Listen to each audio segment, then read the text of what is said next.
Hey everyone, in this video we're going to complete our pencils from our pencil plan in our previous assignment. Essentially here what's going to end up going down is we are going to do some copying and pasting from one template to another. One thing that I already kind of have opened up and so I'm ready to go is I have my assignment page here, which I'm changing currently and updating. At the same time, in the background, I also have my getting started document, and I already have my pencils all planned out, right? Remember, in this assignment, we found out also to make sure this little toolbar is doubled up with the little arrows right here, and then also making sure we can see this bar across the top because that window control bar is essential for us to be able to, I guess, change things in general. Now, how we're going to do this is we're going to go back to our assignment page, and in our assignment page, we have this thing right here called the pencil template. This video right here that I'm creating should be right here at the end for video instructions. But we want to come in, just like we did last time, and we want to select this pencil template. Once we select it, we want to go up here to the top toolbar, and we want to download it. When we hit download here, we have many different things that happen. At the same time, I will kind of talk us through all the things and options that happen in my classroom. So when I hit download, mine's kind of wonky where it opens up and it tells me, hey, do you want to save this on your computer? Where do you want to put it? And I'm going to actually put mine in my documents just so I know where it is. I'm going to leave it called pencil template because I think it's a fine name right now. And I'm going to hit save.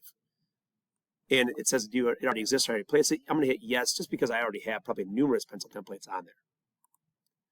Now, you probably won't have that last message. Now, with that being said, some of you don't even get that. As soon as you hit that downward arrow, you get a little pop-up that happens right here and says, well, something's happened, something's been made, all right? There's a pencil template up here.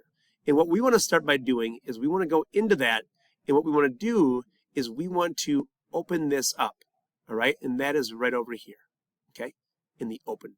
This will show you it in the folder, this little icon. We want to hit the open right next door to that. Select it. Now, when we hit open, my Adobe Illustrator is all opened up, so it should happen pretty quick, where this should snap and open up. Oh, now it's opening another piece. That's weird. I might have to actually pause and quickly, and we should only have one version of Adobe Illustrator opened up. So I'm going to pause my video and come back to you with both documents open in the same window. All right, now I got into my document. I have everything ready to rock and roll here. So right now what I have in Adobe Illustrator is I have one tab. This one's called Untitled because I haven't named it yet or saved it since I've been in. And then my other one that I had from before, my layman getting started, my example over here on the left-hand side. Now right away, whenever we make a document or download a document and open it up, what do we want to do right away is always name it and make sure we know where it's going. So what I want to do here is do a file, and I want to do a save as.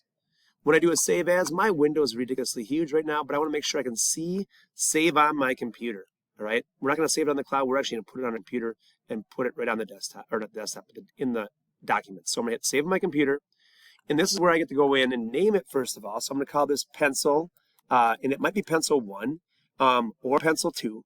I'm going to hit pencil 1, and I'm going to hit save, and I'm going to hit OK in that pop-up. Now my name has changed. Make sure we don't name the same title. So that's why I'm going to have pencil 1 and pencil 2. So I'm going to make both these eventually over the course of this assignment, though I'm only going to show you the first example.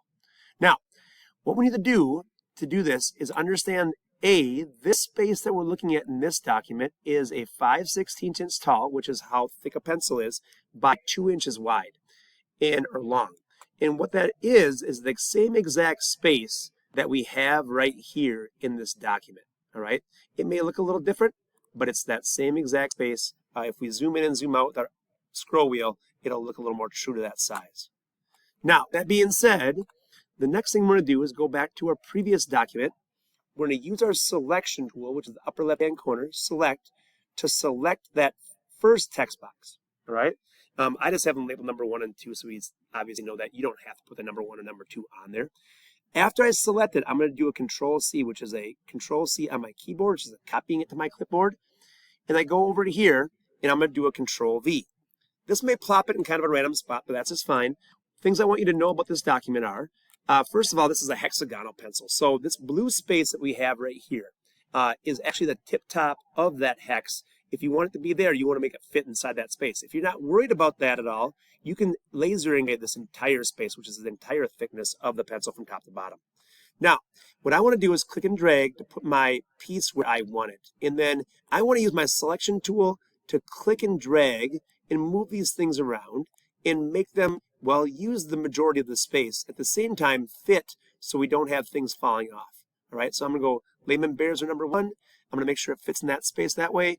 I can stretch it, squish it, whatever I want to do. At the same time, we should have already adjusted our fonts and those kind of things. If you decide that you wanted to change it, I wouldn't be that worried. Now, that being said, after we do this, we want to make sure that once we get it fitting in the space, we want to make sure that we save. So once again, important thing now is I've changed it. Now I need to do a file save in order for that to update to save on my document. All right. Now that I have that done, I want to go back into my assignment page because I have one created and ready to go. So I'm going to go into my assignment page, which is right next door here in this tab. And what I want to do is slide down to where you can see these drop boxes. All right. And what we want to do is go to our drop box for the hour. So I'm going to select that drop box. You guys may have a little bit more to fill in than I do. But when we get here, we want to go and add files, files from our computer. And we want to go and find that in our documents and what we named it. Remember, I called this pencil 2. Sorry, pencil 1. All right. So mine should be over there. If I go to the date it was organized, it should be on top. And that's pencil template. Why am I not seeing the one I made? Anyway, pencil 1 is somewhere. Pencil 1. All right, there's pencil 1. I found it. I'm not sure why it wasn't showing up. You see how I did the search it? Anyway, I select that and I hit open. Now I have that file there. You got to add a few more things. We got to add your name and your email. That's so I can tell who I got it from. And then from there, you are ready once you have said to hit upload there. And that way we know that that has went in to my Dropbox. And now it's ready for laser engraving. You want to do that with both your pencil types or both your pencil files that you make. With that being said, once you have those all done, all we got to do is go back into our file. And this is the screenshot we need for points for this assignment. So we come into here, a screenshot on our computer is either done with a print screen, which is F10, push and hold, and let go. If it turns your screen gray, a click and drag will make a screenshot that goes into your pictures folder. All right. Another way that you might have to do it if yours doesn't do that is a Window Shift S. And that way, if it turns it gray, if the other one didn't work, that would be doing the exact same thing to make our screenshot for the assignment. I hope this walks you through and helps this assignment be relatively easy while you learn a few things about copying and pasting in the selection tool in this video. Thank you all for watching.